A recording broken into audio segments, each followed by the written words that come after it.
All right, so gonna pick up with the second part of Beyond Silver and Fine Gold. Let's go check out what Nicole has to show us this time. Well, the glowy light isn't sending us places anymore, so let's go inside the house.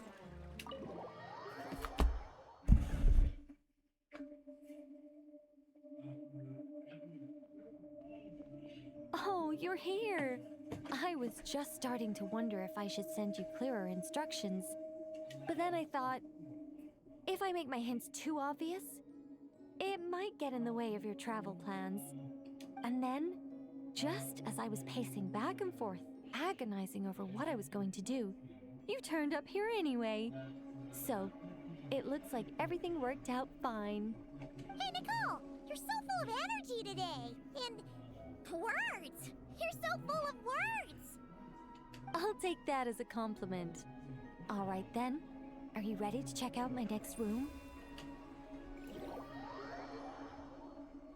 Is this Nicole's studio?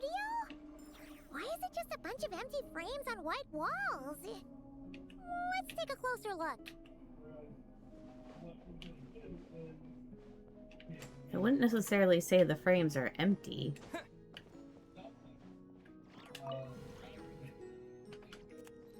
What the? Paimon almost had a heart attack being sucked in by a painting like that. Wait a sec. This place looks familiar. Oh, it's the table where the mages hold their tea parties. It all started the first time Alice invited me for tea.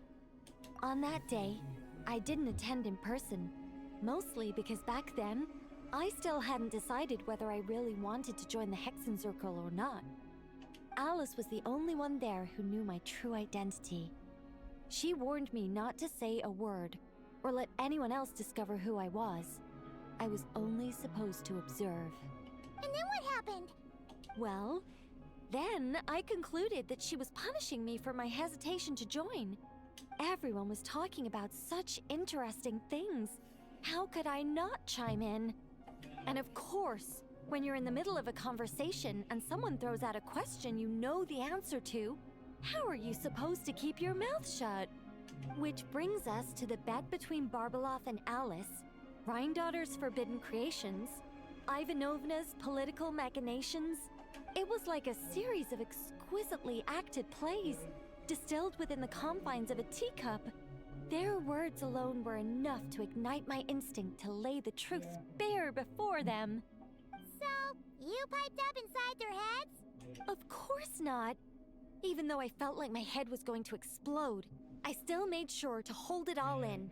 I'm a responsible angel, after all, and I'm well aware of the difference between what I want to say and what I'm allowed to say. So, I had a private little word with Alice inside her head, just me and her, and I agreed to join the Hexen Circle, right there and then. She was quite happy about my decision, but as for the talking inside her head, well, she claims that over the next few days, she had such a headache that she had to visit a doctor in Liyue to get some relief. But she can hardly blame me for that.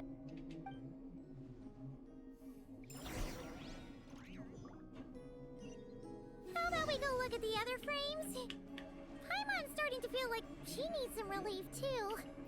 So that looks like one of the domain gates. Is that an Irminsul tree? Oh. Oh, this painting here? You're clearly no strangers to the white trees. But did you know that the first angel's betrayal happened beneath one of their very boughs? I think I might have heard something about that or read mention of it in one of the books. I'm going to say sounds familiar. Huh. Paimon's curious now. Well then, I guess it's finally time for me to tell you a tale of romance and horror. Let me just think how best to protect the identity of those involved. Alright, got it. A long, long time ago, there was once a traveler who wandered among the stars. They were nothing like you, but that's not important right now. One day, he traveled to a silver tree to visit the Princess of the Morning Star. Before long, he started asking her about her kingdom's most forbidden secrets. His words puzzled the princess. How could he possibly know of all these things forbidden by the gods? The young man revealed his origins and showed the princess things she had never seen before. A free will and love, both noble and spiritual. His words awakened her sense of self, hitherto shackled by the gods. Her heart soared, carrying her beyond limits she had never crossed before. The Princess of the Morning Star confided the kingdom's secrets to the youth, and between them, love grew and blossomed, along with a determination to defy the gods. This is just a cookie-cutter love story. You said there'd be horror. Don't worry, Paimon. The horror's about to begin. They yearn to help the people live lives of unfettered freedom, but the gods could not forgive their betrayal. They sent down thunder and fury, destroying the lovers' home. And when the Great War subsided, the power and the wisdom of the princess were lost, never to return. Even her closest friends were cursed. Yeah. That ending was pretty scary after all. But didn't you say you were going to tell us about the first angel? And you're not saying this story's actually true, are you? It sure is. And that's the scariest part. I wish I could explore these things, but since they're only pictures, I guess not.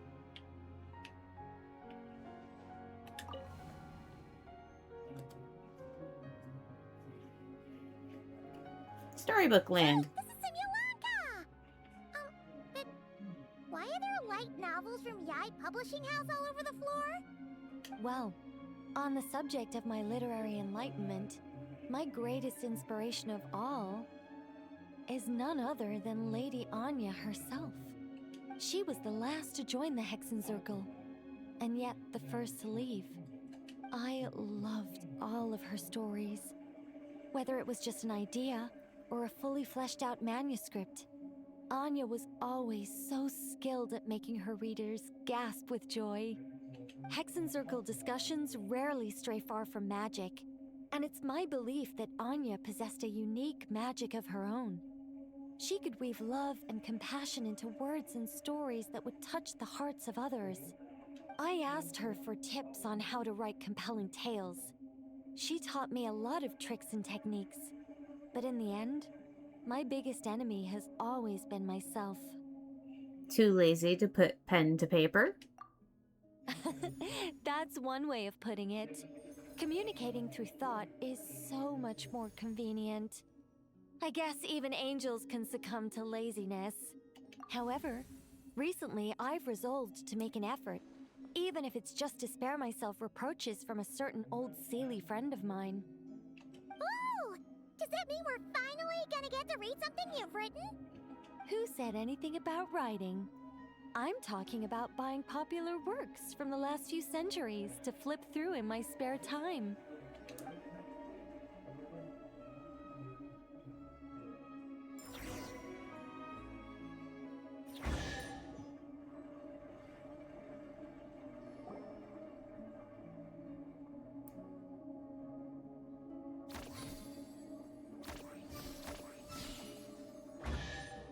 These paintings all remind me of places that hold great significance in my heart. And now, the studio has been fully restored. All right, go ahead and claim our reward. What? Don't look at me like that. Of course this reward is ours. You're not going to leave this chest unopened, are you? I can't let you leave if you do. Besides, after telling you so many stories, don't I deserve a reward of my own?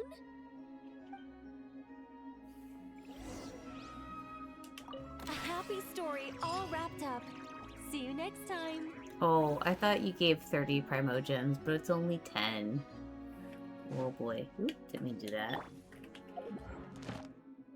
Wow, and you actually covered quite a bit.